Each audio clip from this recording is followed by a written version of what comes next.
Bonjour à toutes et à tous et bienvenue pour cette formation dédiée à la pluie, plus communément appelée dans le jargon technique les eaux de ruissellement. Alors je fais attention là où je marche parce que vous voyez, je suis en pleine nature, je suis dans le Var. Nous allons aborder aujourd'hui la formation sur tous les domaines qui touchent à ce métier. Donc nous nous rendons sur un chantier qui n'a pas encore débuté. Le client va poser une cuve 10 000 litres et je vais vous expliquer un petit peu tout ce qu'il y a à savoir sur la pluie. Nous allons donc aborder aujourd'hui l'un des plus gros problèmes 2023 et probablement pour les années à venir encore. Pour le sujet que nous allons aborder, nous avons le fournisseur Graf qui propose une offre complète pour la régulation, l'infiltration et le stockage et récupération des eaux de pluie. La première question que nous devons nous poser, c'est pourquoi nous devons gérer les eaux pluviales. La première raison, c'est la préservation des eaux potables. La deuxième, et pas des moindres, c'est de limiter les inondations. Et au titre individuel, c'est tout simplement pour faire des économies. Cette eau qui est perdue, tant qu'à faire, pourquoi ne pas la récupérer? Car il faut savoir tout de même que tous les ans, à minima, il y a 10% d'augmentation des eaux sur nos factures. Pour commencer, je vais clarifier une information, ou plutôt une désinformation importante. La fosse 3000 litres, par exemple, toute eau, et la cuve récupération eau de pluie, ce sont deux produits complètement différents.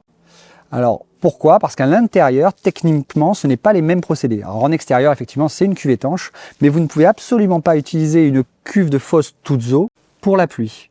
En fait, toutes eaux, c'est pour toutes les eaux de la maison. D'accord? Donc, il faut, pour la pluie, par contre, une cuve exprès récupération d'eau de pluie. Il est important de comprendre la différence entre les deux. Une petite définition à savoir pour bien comprendre le reste de la vidéo, c'est ce qu'on appelle la nappe phréatique. Alors, une nappe phréatique, c'est quoi? Vous voyez là, ça accède à une nappe phréatique. C'est-à-dire que dès qu'on va commencer à creuser, vous pouvez avoir de l'eau accessible qui peuvent être problématiques selon le système de fosse ou de cuve que vous allez poser. Nous allons donc aborder aujourd'hui régulation d'eau de pluie et stockage et réutilisation. Afin de bien comprendre cette partie, il est indispensable que vous regardiez la vidéo sur le stockage d'eau de pluie et sur la régulation. Une fois que ce sera fait, vous pouvez regarder cette vidéo. Donc pour commencer, il faut comprendre que la régulation des eaux de pluie est généralement imposée lors du permis de construire. Vous serez obligé de passer par un bureau d'études qui vous préconisera par rapport à votre sol, par rapport à votre surface imperméable comme la toiture, les chemins d'accès, les terrasses, ce que vous allez devoir poser. Une fois que vous avez ce système qui vous est proposé, imaginons que nous avons 5 mètres cubes imposés, de mettre 10 mètres cubes, d'accord, pour garder 5 mètres cubes d'eau pour vous.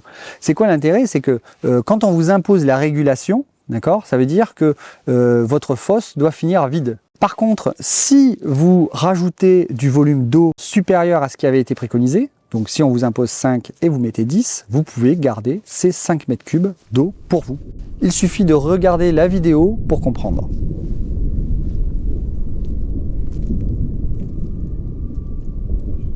Je tiens à préciser quand même quelque chose de relativement important. Si vous pensez à vous dire on m'oblige à mettre de la régulation mais moi je m'en fiche, je bouche la sortie et je mets une pompe de récupération d'eau, sachez qu'il y a énormément de contrôle sur ça puisque c'est complètement interdit. Je vous rappelle que le principe de ce système, c'est d'éviter les inondations. Donc imaginons que vous fassiez ça, vous gardez votre eau de pluie, donc le système ne sert à rien, il y a des inondations, peut-être voir des morts et autres, et là l'amende est relativement corsée, je peux vous le dire. Alors il est temps pour moi de partir, puisque on a choisi le thème, c'était la pluie, on est en plein dedans. Je tenais à vous remercier tous de votre écoute. Je tenais à remercier également la société Graf qui nous a fourni les vidéos, qui nous a aidé pour pas mal de choses pour la créer. En réalité virtuelle, c'est une première. Et puis je vous dis à très bientôt pour une prochaine formation.